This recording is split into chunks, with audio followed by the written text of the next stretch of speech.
Um dos grandes mistérios da história do homem moderno é saber quando e como ele chegou ao continente americano. O cientista brasileiro Walter Neves tem mostrado que nossos ancestrais vieram para a América em duas diferentes ondas migratórias. A primeira aconteceu há 14 mil anos, quando veio o povo de Luzia, com traços dos aborígenes australianos, e a segunda há cerca de 11 mil anos, quando veio o povo de traços mongoloides, que deram origem a todos os grupos indígenas da América. Todos os primeiros americanos que mostram essa morfologia parecida com os aborígenes australianos, incluindo esses dois espécimes que estão aqui em cima da mesa, que estão datados em 8 mil anos, eles vieram através do Estreito de Bering. Apesar de nós propormos um modelo que envolve duas migrações, não é?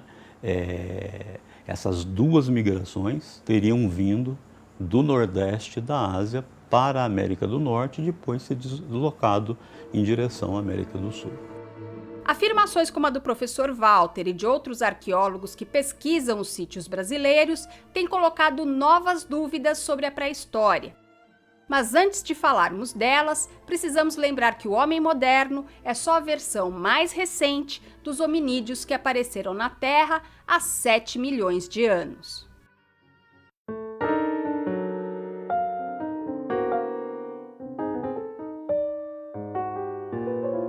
A história da espécie humana é marcada por sucessivas migrações. Mas para começo de conversa, o que é uma espécie? Os biólogos definem uma espécie como um grupo de indivíduos que compartilham genética suficientemente semelhante para poder gerar descendentes. Espécies aparentadas, por sua vez, são reunidas em gêneros. E os gêneros podem ser reunidos em famílias. As famílias em ordens, as ordens em classes, as classes em reinos e os reinos em domínios. Vamos fazer esse caminho para o ser humano? Espécie, Homo sapiens. Gênero, Homo. Família, Hominidae. Ordem, primata. Classe, mamífero. Reino, animal. Domínio, eucarionte. Essa é a nossa linhagem evolutiva. Quem está no nosso gênero junto com a gente? Vários ancestrais evolutivos já extintos, como o Homo erectus, o Homo habilis e o Homo neanderthalensis, o famoso homem de Neandertal. E na mesma família? Hoje em dia, Homo sapiens, chimpanzés e gorilas. Na mesma ordem, todos os outros macacos entram. Na classe dos mamíferos, conosco, há todas as outras criaturas que dão de mamar aos filhotes. E no domínio eucarionte estão incluídos todos os animais e alguns seres unicelulares mais simples, como a ameba. Pois bem, nossa linhagem evolutiva se separou da dos gorilas e chimpanzés cerca de 7 milhões de anos atrás. Diversas espécies quase humanas surgiram de lá para cá. A primeira espécie do gênero Homo foi o Homo habilis, que apareceu 2 milhões e 300 mil anos atrás. Meio milhão de anos depois, surgiu o Homo erectus. Nascido na África, ele foi o primeiro da nossa família a se espalhar pelo mundo, chegando a ocupar a Ásia e a Europa. A seleção natural favoreceu o aumento da inteligência, e o cérebro dos nossos ancestrais foi aumentando de tamanho com o passar do tempo. O homem moderno, Homo sapiens, só apareceu cerca de 200 mil anos atrás, com um cérebro com o dobro do volume do dos chimpanzés. Quando o Homo sapiens saiu da África e ocupou a Europa e a Ásia, encontrou por lá tanto os Homo erectus, que ainda existiam, como os neandertais, nossos primos mais sofisticados, praticamente tão inteligentes quanto nós. Ao se encontrarem, sabemos que sapiens e neandertais se misturaram. Há um pouquinho de DNA neandertal em cada sapiens que existe no mundo, exceto naqueles que têm origem africana. Isso porque na África nunca houve neandertais para se misturar às populações sapiens. Uns 60 mil anos atrás, o Homo sapiens já tinha se espalhado pelos 3 continentes acessíveis sem precisar atravessar um oceano: Ásia, Europa e África. Então começou o domínio dos mares. Para saltar da Ásia à Austrália, por volta de 45 mil anos atrás, foi preciso usar embarcações rudimentares. E a América? Esse é um dos grandes mistérios da história da espécie humana. Não há em toda a América local com tantos esqueletos conservados como na mineira Lagoa Santa. Mais de 300 ossadas já foram retiradas das cavernas da região em quase 180 anos de investidas científicas. Quem primeiro explorou os abrigos calcários de Lagoa Santa com interesse paleontológico foi o naturalista dinamarquês Peter Lund, que chegou ao arraial em 1835. Em algumas décadas, Lund coletou mais de 12 mil espécimes entre fragmentos e ossos completos de humanos e animais extintos como o tatu gigante. Quase tudo está em museus da Dinamarca. Foi em um deles que o cientista Walter Neves mediu os crânios ainda nos anos 80 e constatou, de forma pioneira, a morfologia similar à africana dos antigos moradores. E de lá para cá, basicamente todos os anos, nós apresentamos novas evidências que corroboram a nossa hipótese. Enquanto novas evidências são apresentadas sobre os dois fluxos migratórios vindos para a América, outra novidade sobre a origem do homem americano colocou à prova alguns dos consensos científicos. Ela veio do mais famoso sítio arqueológico do Brasil, o Boqueirão da Pedra Furada, no Parque Nacional da Serra da Capivara, no Piauí. A arqueóloga paulista Niede Guidon faz escavações no local desde 1973. Nos anos 80, carvões retirados pelos pesquisadores passaram por testes de datação carbono 14. O resultado, quase 50 mil anos, surpreendeu a comunidade científica internacional. Neste documentário da TV Cultura de São Paulo, realizado em 1992, a pesquisadora fala sobre a descoberta, retirada de um fogão pré-histórico. O que nós chamamos de um fogão é uma estrutura feita com blocos, esses blocos caídos e seixos, grandes seixos, que eles colocam de maneira mais ou menos circular, às vezes triangular, para no meio fazer o fogo. É como a gente faz num acampamento, numa trempe, né? Dentro dessa estrutura nós encontramos carvão, e ao lado, pedra lascada, utensílios de pedra lascada. Aí vocês mandaram datar esse carvão? Exatamente, esse carvão foi datado e deu 48.700 anos. Os achados de Niede Guidon na Pedra Furada viraram notícia no mundo inteiro. Ao mesmo tempo, foram contestados por vários cientistas, que consideravam impossível uma ocupação humana tão antiga na América.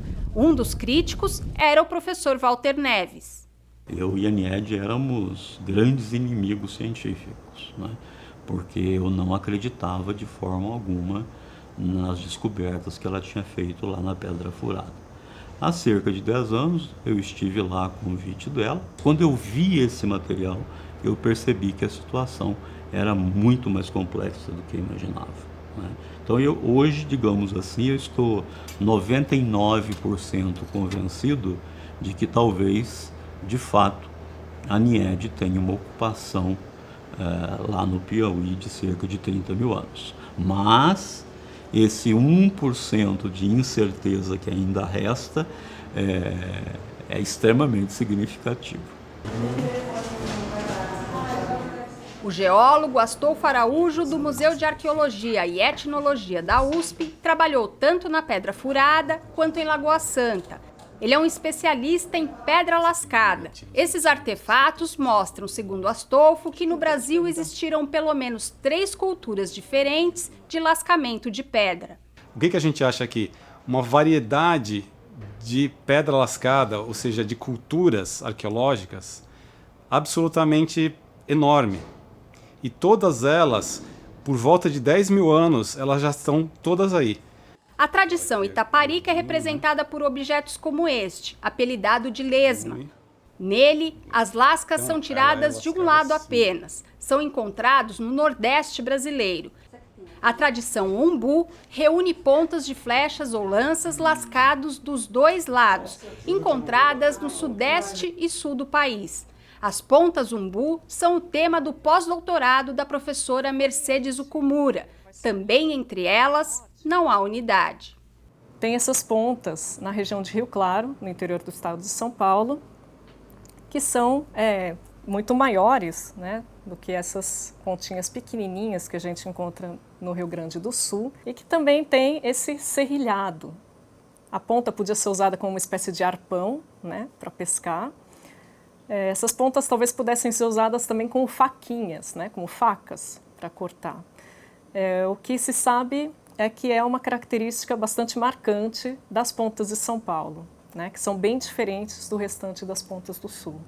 As pontas que a professora estuda têm por volta de 11 mil anos. Foram produzidas no mesmo período que as peças pertencentes à terceira cultura lítica citada pelo professor Astolfo, a Lagoa Santense. Lagoa Santense porque é encontrada nos sítios de Lagoa Santa, como estas peças que são objeto de estudo do mestrando João Carlos. Existe uma variedade de tipos de artefatos. Por exemplo, pequenas lascas que são retiradas dos cristais e que simplesmente você tem um pequeno retoque em um dos gumes, seja para raspar, para cortar ou para furar. No mesmo sítio, exemplares raros foram encontrados. Ela tem um aproveitamento de apenas um dos lados que já é plano, naturalmente, de uma plaqueta, e do outro lado, para diminuir o volume, eles poliram ela. Não se tem registro de uma ponta com polimento, por exemplo, no Brasil num período tão antigo assim. Cada região da América do Sul tem, nessa mesma faixa de 10, 11 mil anos, outros tipos de pontas de indústrias líticas, né, de pedra lascada, também todas diferentes entre si. A variabilidade cultural da América do Sul é tão grande que é impossível você invocar um mesmo grupo passando pelo Estreito de Bering só 2 mil anos antes, dando origem a essa diversidade toda.